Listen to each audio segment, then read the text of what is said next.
Ora, no vídeo de hoje vamos falar sobre medo.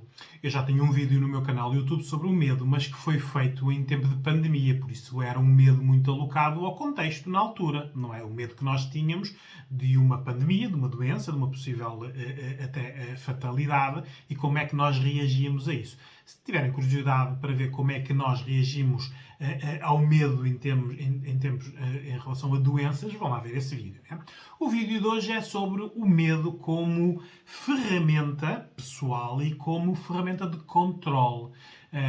Ora, o vídeo serve para desconstruirmos isto. Né? Ora, vamos analisar primeiro o que é o medo. Né? O medo é um alerta, não é? É um estado, é um instinto de proteção, não é? E para nós estarmos mais atentos à nossa volta. Não é? Por isso é algo muito instintivo. Quem não trabalha os seus medos continua durante o seu desenvolvimento na vida com os medos muito instintivos. Há pessoas que trabalham os seus medos. É sobre isso que o vídeo hoje também fala. Como é que nós trabalhamos os medos, não é? Vamos só ver aqui o grau de intensidade. Nós podemos ter medo de algo e podemos ter pavor. O pavor é um medo que está a ser alimentado, por isso é algo que se agigantou, é mais. Mas na prática acaba por ser medo. Não é? Ora, temos que distinguir aqui três tipos de medos. Os nossos, não é? Que nós vivenciamos, experienciamos na nossa vida, não é? Os medos aprendidos, que nós não experienciamos, mas que aprendemos com outras pessoas. E os medos dos outros, não é? Não é dos outros, ter medo das outras pessoas, é o medo das outras pessoas, não é? Que nós vemos isto na forma de preocupação. Por isso, quem se preocupa muito com a outra pessoa está a tentar gerir os medos dela. Só que muitas vezes os medos são das outras pessoas, não são nossos. Há aqui uma transferência muito grande dos nossos medos para as outras pessoas. Isto vê-se muito em algumas educações, não é? Por isso há muitas crianças hoje em dia com muitos medos que para já não os deviam ter e depois estão com medos fora das suas etapas de desenvolvimento. Já vamos falar disso também, não é? Por isso, vamos começar pelos nossos, não é? Os nossos medos. Por isso, tudo aquilo que nós experienciamos e que é negativo. Nós só temos medo de algo que é negativo, que nos faz mal, que não é benéfico, não é? Que nos dói, que nos faz sofrer, que nos é retirado, que envolve ameaça, limitação. Isto são os medos que nós temos. Uma criança, por isso é que os pais protegem as fichas elétricas, porque a criança, se for lá e pôr o dedo, além de ser perigoso, passa a ter medo de determinadas situações, porque há envolvido aqui o trauma, não é?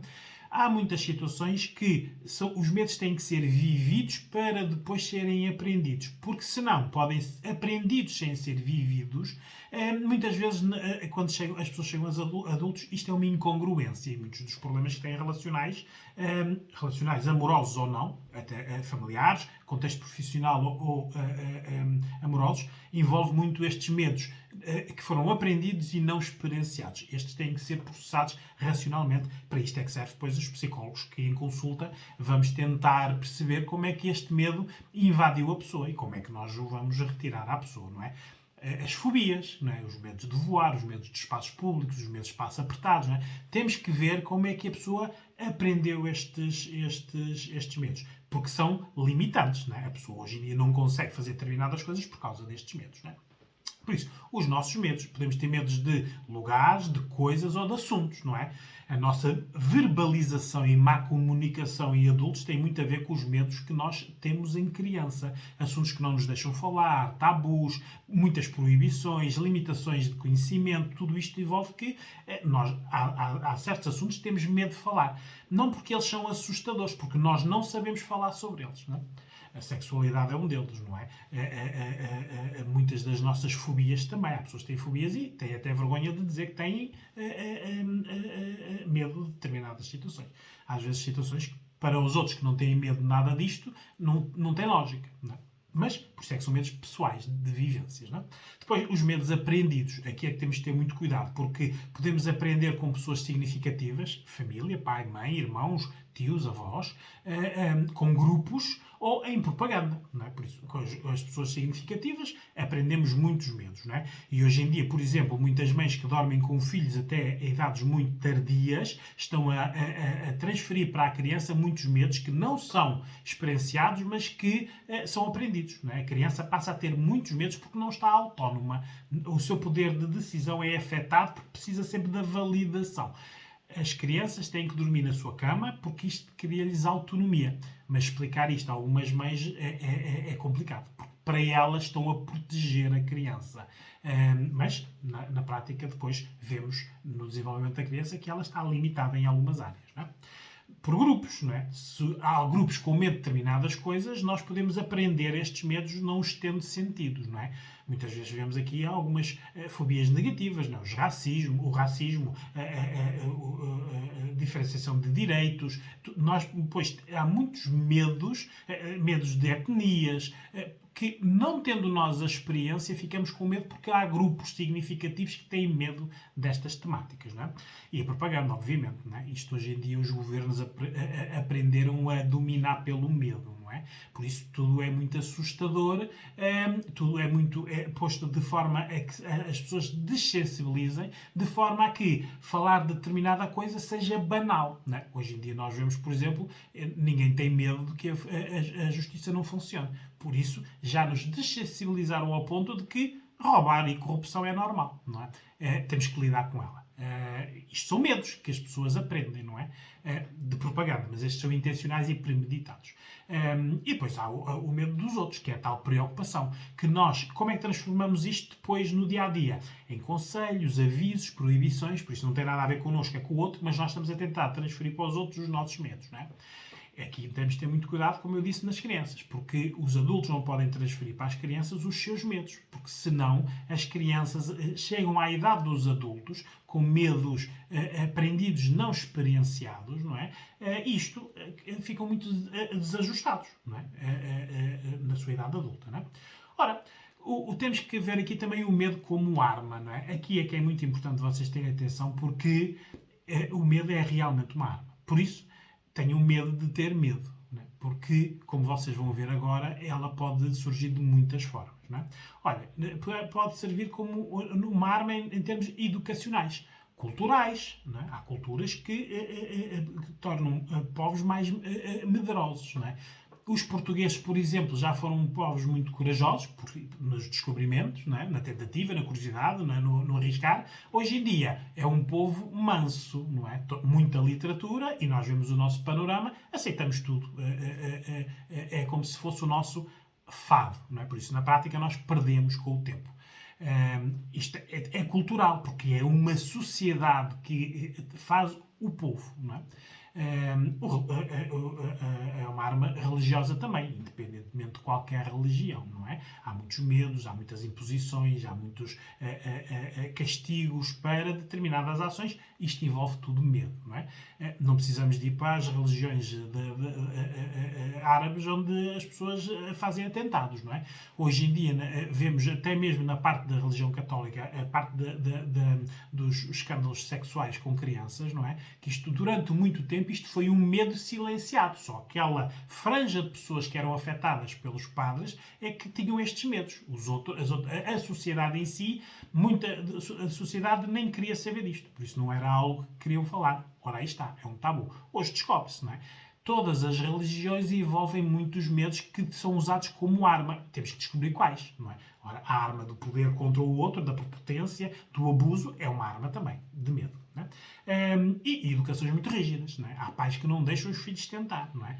Se eu fiz uma tentativa como pai e aquilo deu errado, o que eu ensino ao meu filho é não tentes isto porque isto dá errado. Ora, não. O filho pode tentar e dar certo. Não é? Tem que haver uma testagem. Aquilo que nós dizemos que eles têm que bater com a cabeça para aprender, é verdade. Não é? Isto tem muito fundo de verdade. Não é? Depois também temos aqui o medo como arma relacional. Não é? Estabelecer limites, não é? Quando nós começamos uma relação de amizade ou amorosa, temos que estabelecer limites. Estes limites têm que envolver algum medo da consequência. Este é o meu limite e a regra. Se isto for ultrapassado, há esta consequência. A pessoa tem que entender isto para ter medo da consequência. Senão, o limite e a regra não existe. Não é? Temos que também que há muitos medos para testar a nossa tolerância, não é? As pessoas vão testando, a ver, por exemplo, se conseguem ter segundas oportunidades. Há alguém que consiga de vocês saber que vocês dão segundas oportunidades e ele já sabe que vocês vão dar terceiras, quartas, quintas e sextas. Porque não está bem estabelecida a regra de eu confio até algo não me ser benéfico, não é? Por isso, hoje em dia temos de ter muita atenção porque há muito, em termos relacional, muita medo de testagem. Estão a testar os vossos limites, a ver até onde podem ir. Não é? Ora, há muitos medos que surgem na forma de controle, de proteção. Não é? Quem vos proteger muito, quem fizer por vocês, quem não vos deixar fazer, quem vos estiver sempre a criticar, isto tudo envolve medo. E passado um bocadinho, há medo de testar, porque aquela pessoa, não é? Que para nós é importante porque temos uma relação com ela e que supostamente amamos, ou estamos apaixonados, ou admiramos, ou dependemos dela, está-nos a dar isso como um limite e impor um medo, não é? Que não é nosso, não é? Mas é para nos controlar. E depois também há o medo da ameaça, obviamente. Não é? Isto aqui é tanto ameaça de verbalizada, não é? Cuidado, que é um aviso. Também o medo da rejeição. Ninguém gosta de ser rejeitado. Ninguém gosta que não gostem de nós. Por isso, há pessoas que lidam muito mal com a rejeição. Ora, a rejeição é o medo. Medo de ficar sem. Não é? Depois temos, vou-vos dar aqui o exemplo também do marketing. A publicidade utiliza muito o medo, os nossos medos, para vender, não é? Os laboratórios farmacêuticos, não é? Hoje em dia vemos as televisões autênticos anúncios de vão ver se não têm isto, mostrando os sintomas e mostrando pessoas com aquela doença, não é? Eu lembro-me agora, por exemplo, de um anúncio sobre a zona, não é? O anúncio que quer dizer pessoas com mais de 50 anos que tenham aquelas borbulhas que eles mostram lá e naqueles sítios, consultem o vosso médico. Ora, nós ficamos logo com medo. Tenho mais de 50 anos, até tenho aqui assim meia dúzia de borbulhas. Será que é aquilo? Ora, isto estão a jogar com os nossos medos, não é? Para ganhar dinheiro, obviamente, não é? Nós só devemos ir ao médico preventivamente nos exames anuais que devemos fazer e quando temos algo, não é? Porque senão começamos a ter uma sociedade de hipocondríacos em que basta falar em diálogo e que alguém tem isso, não é? Isto é muito bom, não é? Mas alguém ganha dinheiro com isto, não é? A indústria automóvel, por exemplo, funciona muito com os nossos medos, não é? Dos pneus, dos travões, das revisões, não é? Mostrando muitas vezes travagens bruscas, acidentes, mortes, não é? Para vender produto, não é? O ramo segurador, obviamente, vive sempre com os nossos medos de sermos roubados, assaltados, morrermos. Há muito medo envolvido na parte de marketing, não é? A política, obviamente. Bem, isto então, nos últimos anos, nós vemos que isto dá para tudo, não é? Por isso, mentem até nós ficarmos dessensibilizados, por isso hoje em dia mentir ou não mentir em política é indiferente, não é? Depois nós só vemos isto por comparativo. Cá, a pessoa até pode quase estar presa e estar num cargo público. Em outros países, basta dizer uma mentira inconveniente em determinado momento e já dá lugar à demissão. Porque há princípios que não devem ser ultrapassados. E, quando eles são ultrapassados, ora aí está. Quando há segundas, terceiras, quartas oportunidades, faz-se de tudo, não é? Estamos num país onde, passado 10 anos, onde dois ou três grupos roubaram um país e eles estão todos à solta e todos aí a rirem-se da justiça. Por isso, perderam o medo. Não é? Por isso, quem é que tem medo? O povo. Não é? O povo é que está a pagar isto tudo. Por isso, tem medo das consequências de prender estas pessoas. Por isso, a política vive destes medos. Não é? Temos que ter muita atenção porque o povo tem muito medo que é um bocado quase de pensar, não é? E depois de verbalizar alguma coisa que seja inconveniente para os grupos neste momento que controlam, não é? Perder regalias, se tiverem algumas regalias, porque hoje em dia esta gratuitidade paga-se bem cara, não é? Uma das formas que eu regularmente ouço é a perda de pensões, não é? Isto quando alguém quer assustar o povo, fala logo das pensões. Cuidado porque a Segurança Social vai dar o berro, não é? Ora, ela já deu o berro, ainda não nos comunicaram, não é? A nossa Segurança Social é quase um esquema de pirâmide, não é? Se não entrar pessoal, não há dinheiro depois para pagar a todos, não é? Claro que, no entretanto, há meia dúzia deles que ganham muito, não é? Isto são medos, não é? Só que são medos que nós não os pensamos como medos, não é? Mas temos receio, obviamente, de trabalhar uma vida inteira e chegar ao fim e não ganhar, não é? Quando há pessoas que trabalham 10 anos e já ganham mais do que nós vamos ganhar a nossa reforma inteira. Tudo isto mete muito medo às pessoas, não é? Por isso é que votam sempre nos mesmos. Agora vamos falar da saúde. A saúde também envolve muito medo, não é? Por isso, a pandemia foi um desses exemplos, obviamente, não é? E cada vez vai haver mais pandemias, porque ela foi lucrativa e serviu para dominar massas, não é? Por isso, esperem pela próxima pandemia, não é? Depois, na saúde há os efeitos secundários. Quando determinado laboratório quer vender determinado medicamento, diminui ou esconde os efeitos secundários. Não é? Quando aquele medicamento já não é rentável, começam a falar. Isto vê-se logo quando se lança um produto novo para a saúde, quando é novidade, as bulas, aquele papel lá dentro que descreve, é muito pequenino. Quando eles não querem vender não têm muita rentabilidade no medicamento, a bula já é maior, não é? Maior em termos de letras, não é? Por isso, há aqui o jogar com o nosso medo, não é? Vê na pandemia, não é? A pandemia era, se nós apanhamos o Covid, não há para todos nos hospitais o acompanhamento clínico, não é? Não há os ventiladores, por exemplo. Passados X tempos já não falavam dos ventiladores, já eram os efeitos secundários, não é? Efeitos secundários que na prática eram menores que muitas outras doenças que existiam já há muito tempo. Isto é tudo muito premeditado e jogam com os nossos medos, obviamente, não é? Ora, e depois na saúde também jogam muito com as taxas de mortalidade, não é? Todos nós temos medo de morrer. E a pior morte, às vezes, nem é aquela que nos pode acontecer, é que pode ser provocada. A pandemia, por exemplo, e muitos especialistas já deram esse alerta, parou com a maior parte dos exames preventivos. Por isso, é natural que neste momento não vai aparecer mais doenças. Elas existem, não foram mas diagnosticadas mais cedo. E há doenças que, com 1 ano ou 2 anos de não diagnóstico, podem evoluir e causar morte, não é?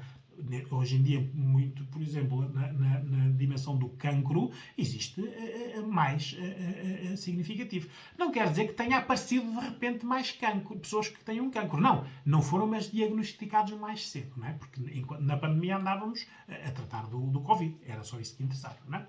Gastou-se mais dinheiro no Covid do que no tratamento de muitas destas doenças graves em 10 ou 20 anos, não é?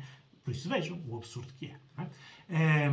Temos mas é que aprender como reagir ao medo, não é? Porque tudo isto que eu acabei de falar, educacionais, relacionais, de marketing, político, de saúde, são medos que nós temos, não é? Como reagir? Por isso, eu em consulta o que digo é, quando nós sentimos esse medo, temos que trabalhar esse medo, essa emoção e a reação, não é? Há pessoas que nas fobias ultrapassam-nos por tentativa, não é? Há pessoas que têm medo de determinadas coisas que não vivenciaram e que nós, racionalizando, leva as pessoas a testar e a ver que o medo não tinha necessariamente, não era maléfico para ela, não é? O aviso, o conselho, o alerta é que era, não é? A pessoa tem que experienciar, não é? Se eu não sinto, tenho que desvalorizar. Por isso, medos dos outros, não vou reagir como se eu os sentisse. Isto é errado, não é? Se eu ouço um medo, eu tenho que analisar a fonte, porque ora está. As fake news, as propagandas têm muito a ver com o que nós ouvimos, não é? Hoje em dia, a parte dos telejornais e dos jornais é tudo muito para pôr medo na população, não é? Em determinados segmentos da população. Tudo porque nós ouvimos. Por isso, quando nós ouvimos, temos que desvalorizar. Porque há fontes que não são credíveis, não é? Tudo o que eu vejo que me mete medo, eu tenho que evitar empatizar. Por isso, em vez de empatizar, em vez de me pôr no lugar de outra pessoa, tenho que fazer precisamente o contrário, não é? Porque não é um medo que está a acontecer comigo e está a acontecer com outra pessoa, não é? Há pessoas que, quando vem uma pessoa num ataque de pânico, por exemplo, com medo, ficam com os mesmos sintomas, não é? Olha, isto é preciso nós deixarmos de o fazer. Ora, temos que racionalizar. Temos que distinguir um medo que é pontual de um reiterado. Por isso, um pontual eu tenho que aprender com ele para, na próxima vez que me deparar com ele, ter uma reação mais forte e mais protetora para mim, não é? Um reiterado, eu tenho que fugir, não é? Porque quem usa medos contra nós durante vários momentos é porque está a usar esse medo para nos controlar. Por isso, eu tenho que evitar, não tenho que estar com essa pessoa ou nesse assunto ou nesse lugar, não é? Nós temos que saber que quem controla ou quem conhece os nossos medos controla-nos, não é? Então, nós temos que ver se queremos ser controlados ou não. Controlar o nosso eu, para nós empoderarmos e termos uma grande autoestima, temos que saber racionalizar também o nosso medo, não é? Isto tem que ser racionalizado. Não vamos evitar de ter medos, mas podemos gerir melhor as reações que temos a elas, não é? Isto é que é importante, que é para estarmos mais ajustados, não é?